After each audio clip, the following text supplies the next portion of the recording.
and welcome back to Pensive Podcast. I'm Chloe and I'm the host of this podcast. I'm the person behind Pensive Studio, where I do creative consulting, run workshops. I have a course about the NPR method, all kinds of things. And if you want to find out more about how to get your life creatively organized, be more productive, feel more relaxed, definitely check out pensive.studio. I spend a lot of my time watching music videos on YouTube. I really like music. I'm not like a musician or any kind of music nerd or whatever. I just really appreciate the combination of like art, visually and sonically, and just how it can all come together, produce like a mood and tone and stuff. And for me, I really appreciate the artistry that goes into them. And I like to look back at like older music videos and how they've changed over time, because they weren't a thing until I think like Michael Jackson made them a thing with Thriller. So he kind of changed the landscape of what a music video could mean and what it could look like. So now we have all these artists, dropping not just music videos, but visualizers as well. I think it's just a natural progression in the era of streaming, where you just need more eyes and more things, more views to get more money. If you're putting music out and it's just a blank screen on YouTube, it's not very interesting. So we had like lyric videos, and now we have lyric videos and visualizers and music videos. Yeah, there's a lot going on. I guess there is some reasoning behind the visualizer in terms of people wanting to, like I said, creating the mood, the tone of the album. But I think it's just mostly marketing. Anyway, that's not the point. That's not the point of what I wanted to say. Now music videos don't act as like a singular entity within themselves. They act within the story of the album. And we kind of have started to classify this as eras, I suppose. And every album represents a new era. I think this is again tied to like how a lot of our language has changed. Like nothing is just like, oh, that's cool, or that was okay. Like everything's iconic or era defining. It could just be okay. But yeah, it's just kind of this overblown language that we've really settled into. So everything is now an era, or, it can't just be a new album or a new album cycle. Like it's a whole defined era. And I think like this is like a double-edged sword, because it makes the album itself more, defined. And so you can just point back to like a single a year span where it was like a particular look and sound for this artist, and say, I really like this album for these reasons. For me, the Charlie XCX Brat green is just I never liked that green until suddenly like the words brat were in front of it. I was like, this is really cool. Bring in some of that Essex girl spirit. As a fellow Essex girl, I really appreciate that. So thank you, Charlie. And at the same time, it demands evolution every year, every 2 years, every 3 years, or whatever it is. Not only because the albums demand these like rapid image changes, but also in between those albums, the artists are releasing singles as well to keep up with the streaming numbers and their relevance and so on. So basically the topic I wanted to explore today was just finding yourself, especially as an artist. You want to find yourself naturally and slowly. And so the idea of having to create a perfect image with this album that you've spent God knows how long, like sonically crafting, and then you have to think, okay, what would that look like if I were to do character creation for the character of me inside this music for this album. And yes, those things obviously come up naturally while you're creating the album, because you're in a certain time and certain place, and certain ideas and inspirations and personal experiences go into the creation of the album. But to have that in mind in a like, how are we going to market this? How are we going to sell merch? How many variants can I push out of this 12 song album or whatever, if it ends up being 24 for whatever reason. I think that the demand for constant rapid change of your personal image or your artistic image is unhelpful to both the artists and the fans in different ways. Because, okay, coming from, well, I'm not a music artist. I can sing karaoke and I enjoy myself. That's it. But if I were to be put in their shoes of the creation process, I don't think I could handle that. I don't think that after having poured all my energy and love into this album and now have to like, okay, what can we do to make the fans want you even more? Like, cut off your hair, dye it blonde, your color's gonna be pink, you can only wear pink, you have to wear headphones all the time, like, and your persona is blah blah blah. Like, okay, if I was going through that change, if I was actually just wearing pink all the time and wearing headphones, and like while I was creating this album I dived into this persona that helped me channel the music, fine, whatever. But I think at the same time, a lot of artists, or maybe my idea is that they want to sit there for a while and process that. Like, they want to evolve on this thing that they've already built. Sometimes it does come across as we're not allowing them to, or whoever is dictating what they must do, they can't do it because they're asked to reinvent themselves every album. I think that this applies a lot more to female artists than male artists. Like, Ed Sheeran is strumming that same guitar. Not that he hasn't evolved sonically, like he has. You can consistently hear an Ed Sheeran song and see an you can see the steady personal growth into becoming a more evolved artist than what he started as, and it's very much like one singular unbroken line of self-discovery. Whereas I think with female artists, maybe just female pop artists in particular, they're finding themselves in very marketable ways, first of all, and it feels quite fragmented, I guess.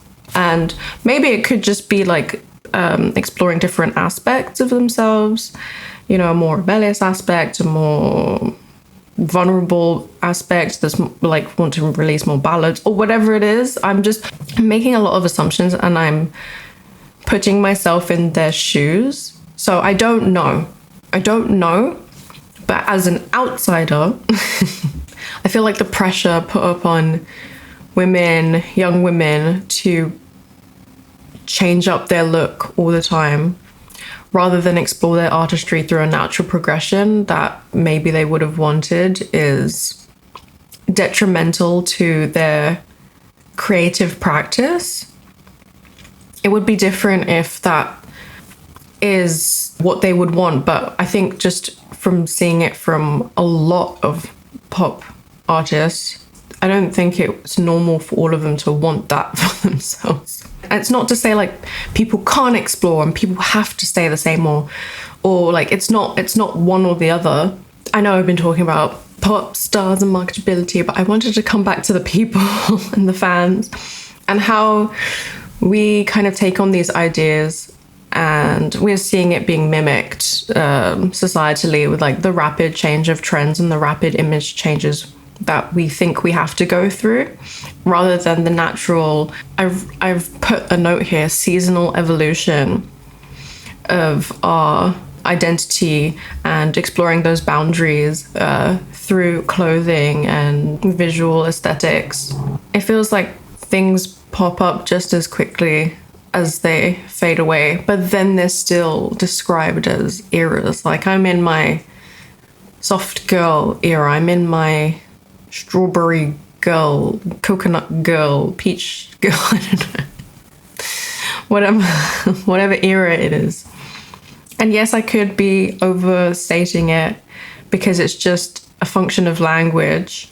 But to me, era feels so much more deeply rooted in a long period of time that is meaningful and entrenched in your identity, and really like figured out for yourself, like this era of knowing of who you are and what you surround yourself with and what you adorn your body with. Like that to me is truly an era.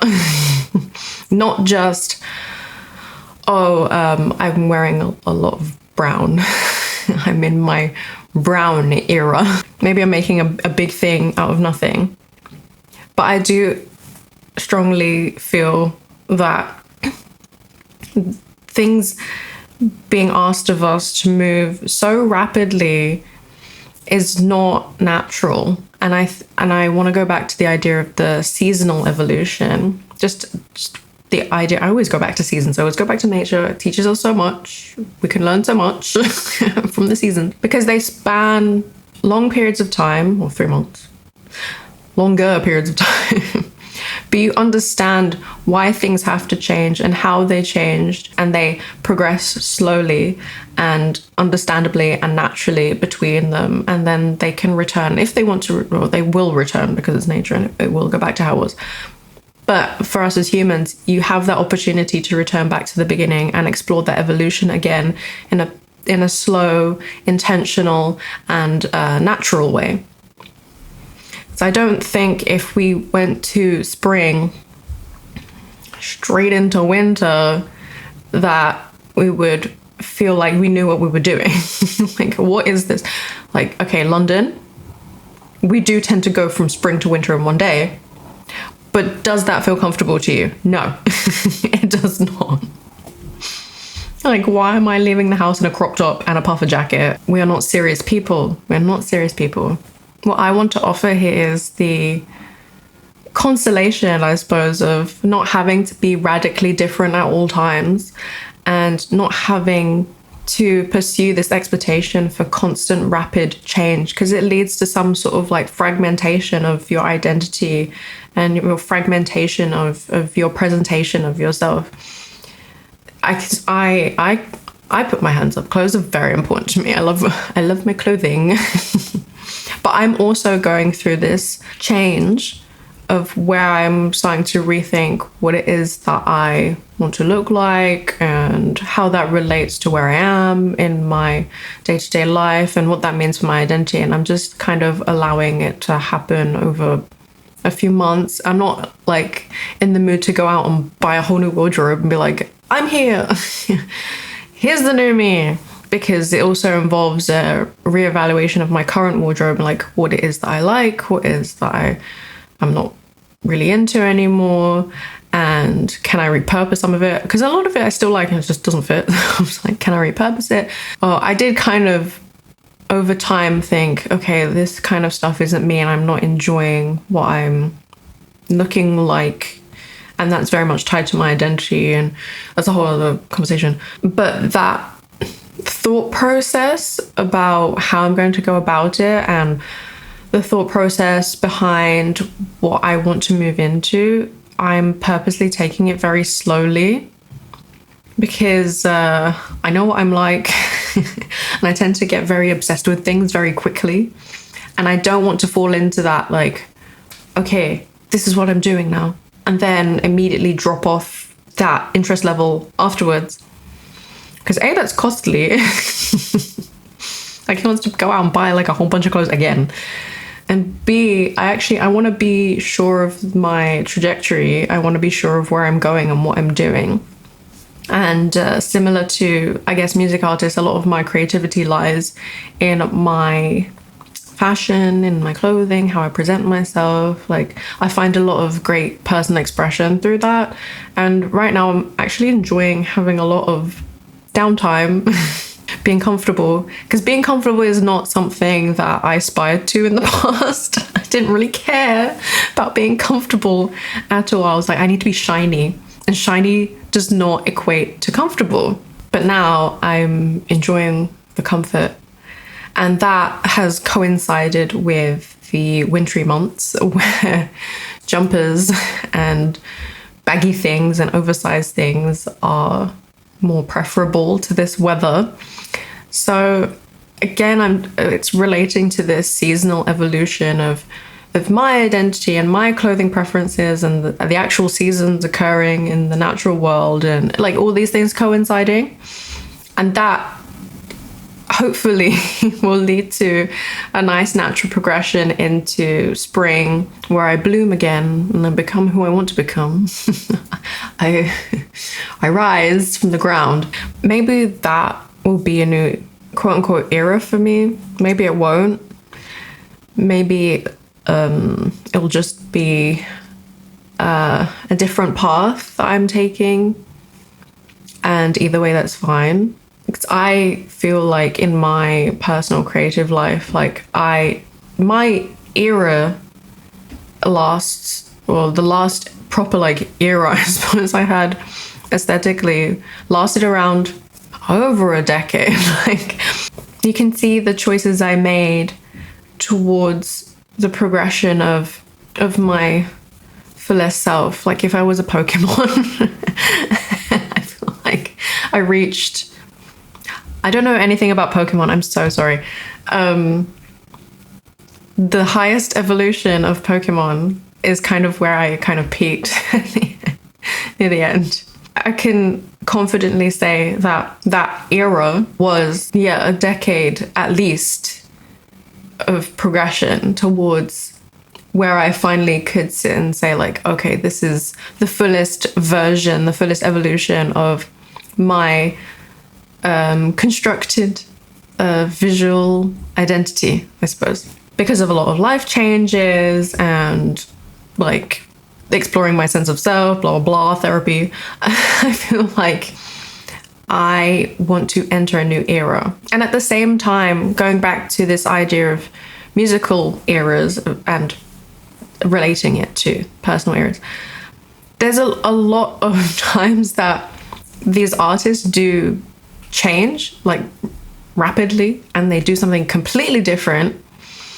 And then you get all these fans saying, oh, I like the old you. I liked when you, from before, like when you did where's your old music? I like, I like the old you better.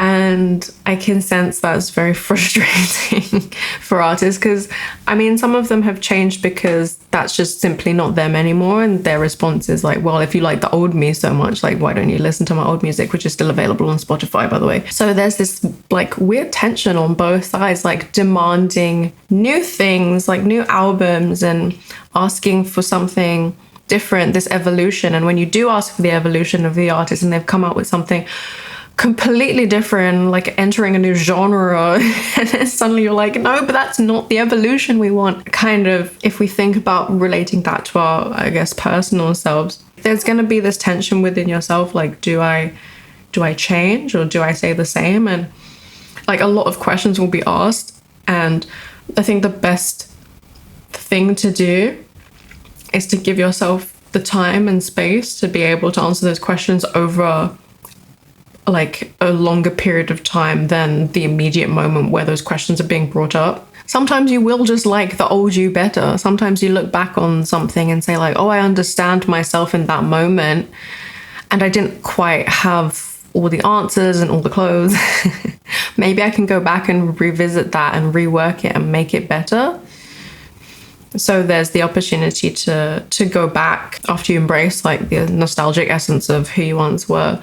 Or you can say like, that had its day. That's not me anymore. I can move forward. But both of these things are things that come about very organically when you're not forcing yourself to enter rapid change or go through rapid change all of the time. And a lot of it, I know there's a lot of external pressures. If you're an artist, you want to make money or whatever. But if you're just you, like, I guess social media and seeing like the new shiny thing on your feed and the new shiny person who's got this like really cool outfit, or there's like a trending look group of people, I don't know what it is, and you want to try. And there's nothing wrong with trying something new. This is not to put people off from experimenting at all. because the greatest like innovation of yourself comes from, experimentation. But do, I suppose, gentle experimentation. Don't force yourself all the way in at once. Just try little things, try bits and bobs, see if you like it, and then be completely obsessive about it. This is my advice as someone who's completely obsessive about everything.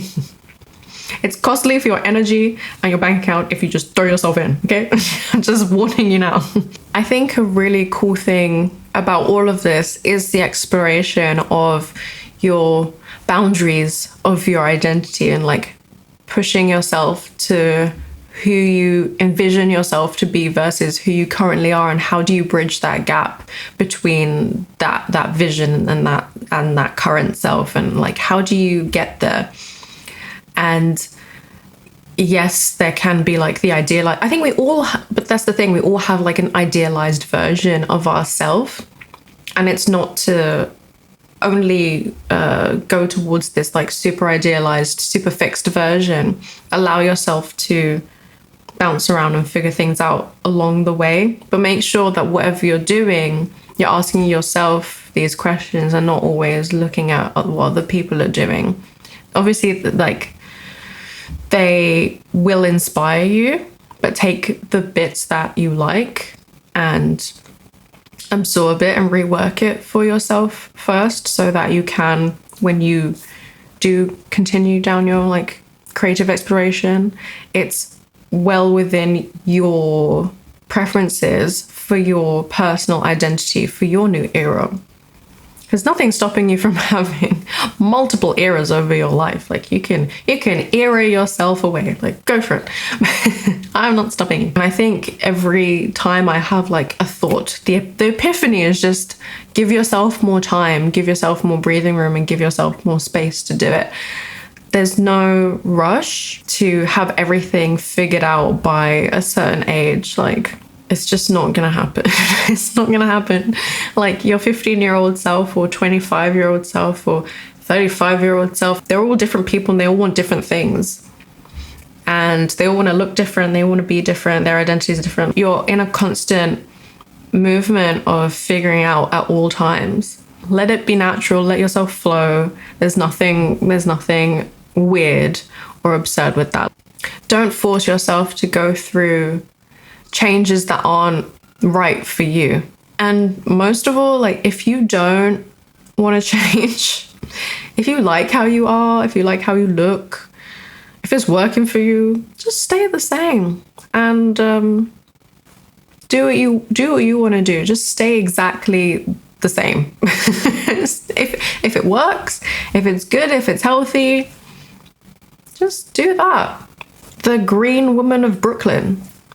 She loves green and it's working for her. She looks great and all she does is buy more green and she feels happy. If you take anything away from this podcast episode, just know that your identity as you want to shape it is yours to shape. Take inspiration from others, appreciate others and where they're at, and appreciate yourself for where you're at, which is very important. There's no reason for outside forces to completely dictate your identity shift and shape who you are, because that's for you alone to decide. And appreciate music artists and stop berating them online. Just leave them alone. They're people too, okay? You may not like what they're doing with their new single, with their new album. Leave them alone. If you don't like it, just turn it off. Don't listen. Don't buy the merch. Don't buy the 50 variants. Just drop it. It's fine. That's where I'm going to end this episode. Thank you so much for listening. If you want to hear more episodes about creativity, mindfulness, productivity, and relaxation, make sure to follow the podcast. We're on YouTube, Spotify, Apple Podcasts, I believe, and fairly active on Instagram. I say that now. Who knows? I might log off Instagram. So, yeah. Anyway, thank you for listening, and I hope you join me in the next episode.